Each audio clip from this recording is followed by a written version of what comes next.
விஜயோட இணைவீங்களா அரசியல்ல? இல்ல, நான் அவரோட ஏற்கனவே பேசியிருக்கேன். பேச்சுவார்த்தையெல்லாம் நடந்துருக்கு. பேசுறதெல்லாம் சொல்ல முடியுமா வெளிய? அரசியலுக்கு வரணும்னு சொன்ன முதல் வரவேற்பு குரல் என்னுடைய குரலாக தான் இருக்கும். இந்த ஆபீஸ்ல தான் நடந்தது. எந்த பாட்டிலையும் நான் கையெழுத்து போட்டு யாருக்கு அது உங்களுக்கு யாரு கொடுப்பாங்கன்னா கொடுக்கறதுக்கு ஆள் இருக்காங்க. அடுத்த படம் பண்ணி கொடுக்குறேன்னா பாட்டில கையெழுத்து கொடுக்குறோம். நல்ல செய்தி இருக்குன்னு சொன்னீங்க, கூட்டணி குறித்த அறிவிப்பு எப்போ? அது நல்ல செய்தி உடனே வந்துடாது. கெட்ட செய்தி தண்ணியில வரும், நல்ல செய்தி லெட்டர்ல தான் வரும். வந்த உடனே உங்ககிட்ட அதை நடந்துட்டு இருக்கு, பேசிட்டு இருக்காங்க. ஆனா அது வந்த உடனே, அது நிகழ்ந்த உடனே உங்ககிட்ட சொல்லாம தப்பிக்கவே முடியாது. சொல்லித்தான் நாங்களும் சொல்ல வேண்டியது என் கடமை. சார், முழுநேர அரசியல்வாதி அப்படிங்கிற விஷயத்த சொன்னீங்க. உங்க தம்பி விஜய் சினிமாவை ஃபிட் பண்ணிட்டு முழுநேர அரசியல்வாதியா வரப்போறேன்னு சொல்லியிருக்காரு. அது அவர் இஷ்டம். அவர் செய்யற சினிமா அவர் பாணி, நான் செய்யும் விஷயம் என் பாணி. இவருக்கு கவிஞர் சேகன் ஒரு மாதிரி பாட்டு எழுதுவாரு, நான் ஒரு பாட்டு எழுதுவேன், வைரமுத்து ஒரு மாதிரி பாட்டு எழுதுவாரு. அவர் எப்படி எழுதுறாருன்னு கேட்கக்கூடாது. அவங்களுக்கு வரும் மொழி வர்ணை, அவங்களுக்கு பிடித்த விஷயம், அதை செய்து கொண்டிருக்கிறோம். தம்பியோட இணைய திட்டம் இருக்கா? விஜயோட இணைவீங்களா அரசியல்ல? இல்ல, நான் அவரோட ஏற்கனவே பேசியிருக்கேன். அரசியலுக்கு வரணும்னு சொன்ன முதல் வரவேற்பு குரல் என்னுடைய குரலாக தான் இருக்கும். இந்த ஆபீஸ்ல தான் நடந்தது.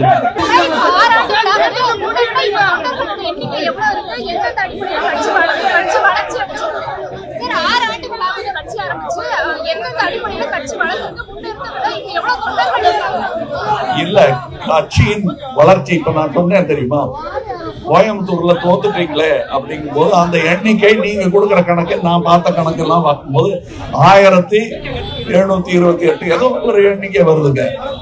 அது அல்ல தோல்வியின் எண்ணிக்கை. 90,000 people ஓட்டே போடல. அதுதான் ஜனநாயகத்தின் தோல்வி. கமல்ஹாசன் தோல்வியை விடுங்க, அது கடைசி பட்சம்.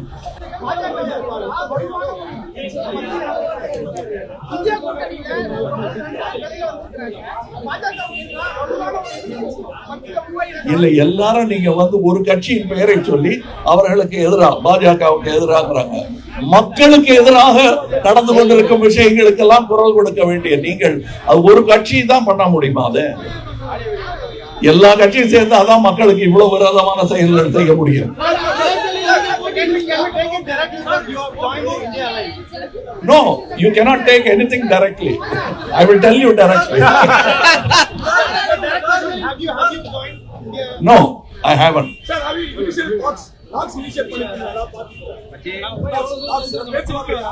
பேச்சுவார்த்தையெல்லாம் நடந்துருக்கு. பேசுறதெல்லாம் சொல்ல முடியுமா வெளிய? சொல்லக்கூடாது. இது என்ன பார்லிமெண்டா? நினைச்சதெல்லாம் பேசுறதுக்கு மரியாதையா இருக்கணும்.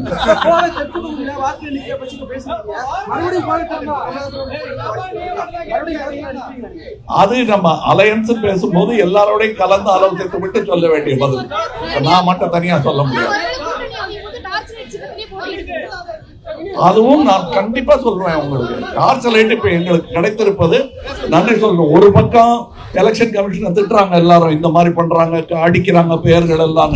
இன்னொரு பக்கம் எங்களை மதித்து ஒரு சின்ன கட்சிங்கிறத கூட பெரிதுபடுத்தாமல் அவர்கள் எங்களுக்கு டார்ச்சலைட் சின்னம் வேணும் போது நேர்மையை மனதில் கொண்டு எங்களுக்கு அவர்கள் அதை கொடுத்திருக்கிறார்கள் என்பது நல்லவர்கள் எல்லா இடத்திலும் இருக்கிறார்கள் என்பதற்கான சான்றாக இருக்கிறது.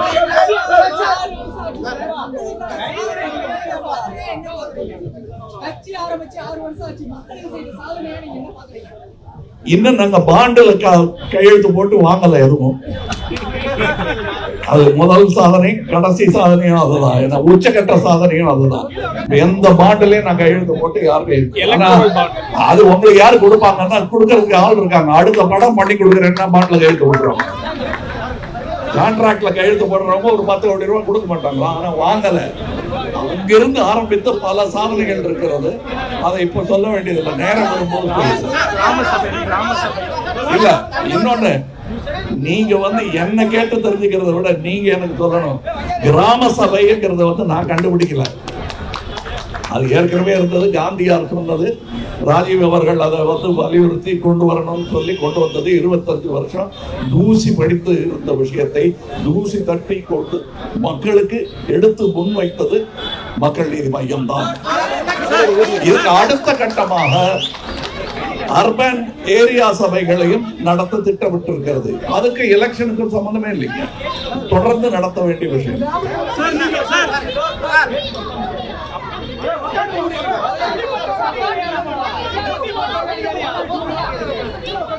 It can be faster. I've been watching other nations who have been behind by 30 years as compared to India. But we are moving slowly because we are full of hyperbole and very little action. நான் தான் ஏற்கனவே ஒரு 1.5 மணி நேரம் வீடியோவில் சொல்லியிருக்கேன், அதை திருப்பி இங்கே சொல்லணுமா? நன்றி.